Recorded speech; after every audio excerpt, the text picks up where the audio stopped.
नमस्कार मित्रांनो, स्वागत आहे आपला आमच्या आजच्या व्हिडिओमध्ये. मित्रांनो, आजच्या व्हिडिओमध्ये आपण बघणार आहोत आपण कशा प्रकारे आपला महा-डी-बी-टी आपले सरकार भरून आपण आपल्या सोलर पंप किंवा आणखी कोणत्या दुसऱ्या स्कीमसाठी कशा प्रकारे अप्लाय करू शकता त्याच्याबद्दल. त्यासाठी सर्वात अगोदर आपल्याला याच्या महा-डी-बी-टी फार्मर या लिंकवरती, हे लिंक मी आपल्याला डिस्क्रिप्शनमध्ये लिहून देणार.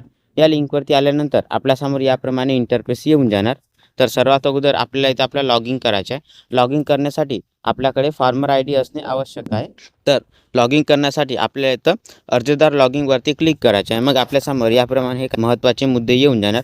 हे संपूर्ण महत्त्वाचे मुद्दे वाचून आपल्याला इथं ओकेवरती क्लिक करायचं आहे आणि त्याच्यानंतर आपल्यासमोर याप्रमाणे हे लॉगिंगचे काही ऑप्शन्स येऊन जाणार.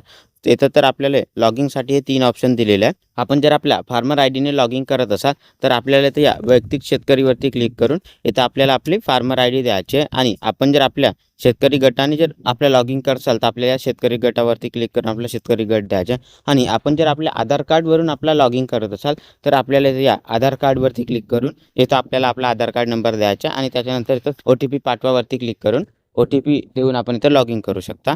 आपल्याला इथं ज्याप्रमाणे लॉगिन करायचं आहे त्याप्रमाणे आपल्या इथं लॉगिन करायचं आहे. आपण जर इथं आपल्या फार्मर आय-डीने लॉगिन करत असाल तर आपल्या इथं या वैयक्तिक शेतकरीवरती क्लिक करायचं आणि त्याच्यानंतर आपल्याला इथं आपला फार्मर आय-डी द्यायचा आणि त्याच्यानंतर आपल्या इथं OTP पाठवावरती क्लिक करायचं. मग आपल्या या फार्मर आय-डीला जो आधार कार्ड जुडला असेल त्या आधार कार्डवर जो मोबाईल नंबर जुडला असेल त्या मोबाईल नंबरवरती एक OTP येऊन जाणार. ते OTP आपल्याला इथं फिल करायचे. OTP फिल केल्यानंतर आपल्याला इथं OTP तपासावरती क्लिक करायचं आहे. मग इथं थोडासा लोडिंग होऊन आपण इथं सक्सेसफुली लॉगिन होऊन जाणार आणि आपल्यासमोर याप्रमाणे इथं हे इन्फॉर्मेशन येऊन जाणार.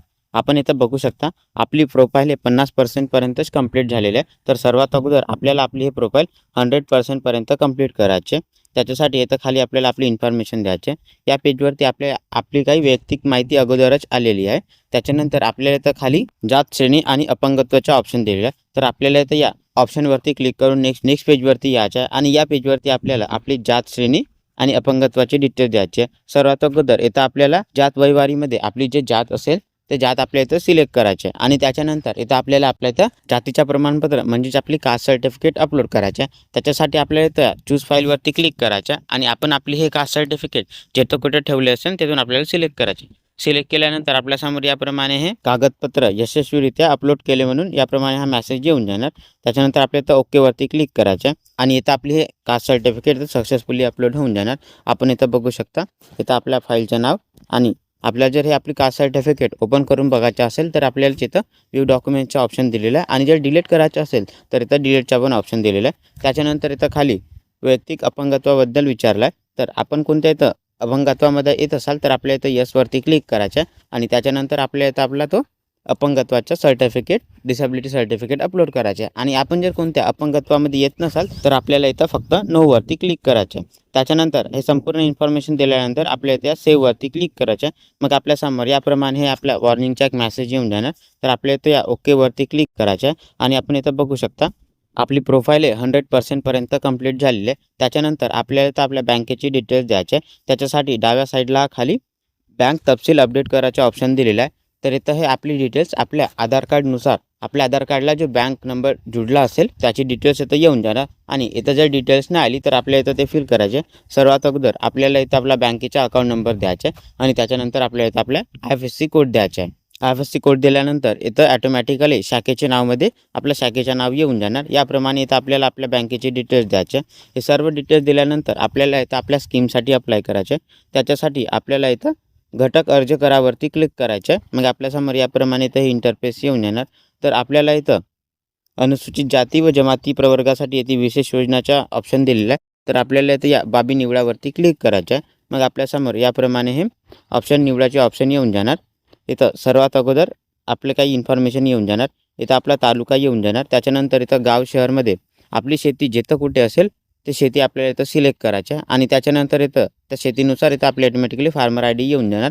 इथं आपला गट नंबर येऊन जाणार आणि त्याच्यानंतर इथं आपला उपसर्वेक्षण क्रमांक पण येऊन जाणार आणि त्याच्यानंतर इथं मुख्य घटकमध्ये हा अनुसूचित जाती जमातीचा ऑप्शन येऊन जाणार आणि त्याच्यानंतर इथं बाबमध्ये आपण इथं ज्या स्कीमसाठी अप्लाय करत असाल ते स्कीम आपल्या इथं सिलेक्ट करायच्या. इथं आपल्याला inwell boring, HDPE pipes, HDPE pipes, नवीन विहिरीचे बांधकाम, पंप संच, परसबाग आणि इथं सौर ऊर्जेचे पंप याप्रमाणे खूप सारे ऑप्शन दिलेले आहे. तर आपण इथं ज्या स्कीमसाठी अप्लाय करत असाल ते स्कीम आपल्याला इथं सिलेक्ट करायचं आहे. आम्ही इथं सोलर पंपासाठी अप्लाय करत आहोत त्याच्यामुळे आम्ही इथं सोलर ऊर्जा चलित पंपावाला ऑप्शन सिलेक्ट करायचा आणि त्याच्यानंतर इथं आपल्याला सोलर पंपासाठी महावितरणकडून आपली निवड झालेली आहे का म्हणून ऑप्शन आलेला आहे. अगर झाली असेल तर आपल्या इथं यसवरती क्लिक करायचं आहे आणि नसेल झाली तर आपल्या इथं नाहीवरती क्लिक करायचं आहे. त्याच्यानंतर इथं कर्मवीर दादासाहेब गायकवाड सवलतीकरण योजनेअंतर्गत आपणास शासनाने जमीन वाटप केली आहे का म्हणून विचारलं आहे. अगर केली असेल तर आपल्या इथं होईवरती क्लिक करायचं आहे आणि नसेल केला तर इथं आपल्याला नाहीवरती क्लिक करायचं.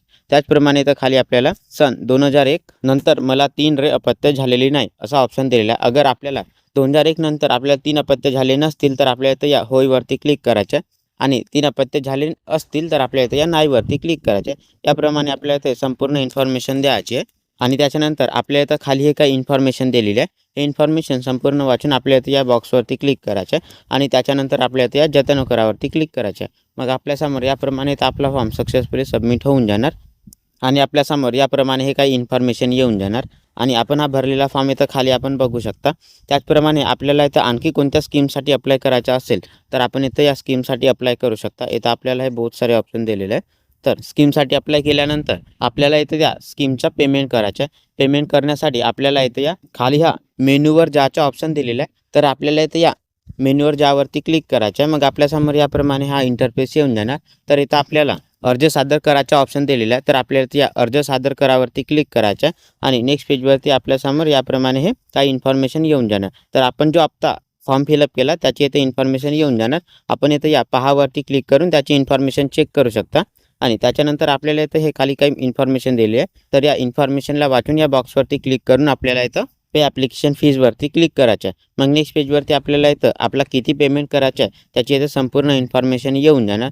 तर हे इन्फॉर्मेशन चेक करून आपल्या इथं खाली पेमेंटचा ऑप्शन दिलेला आहे. तर आपल्या इथं या मेक पेमेंटवरती क्लिक करायचं आणि नेक्स्ट पेजवरती आपल्यासमोर याप्रमाणे हे पेमेंटचे काही ऑप्शन येऊन जाणार. तर आपल्या इथं या नेट बँकिंगवरती क्लिक करायचं आणि त्याच्यानंतर आपल्या इथं पे GOV इंडिया ऑल बँक्सचा ऑप्शन इथं येऊन जाणार. तर आपल्या इथं या ऑप्शनवरती क्लिक करायचं आणि नेक्स्ट पेजवरती आपल्या इथं या आपल्या पेमेंटची डिटेल्स येऊन जाणार.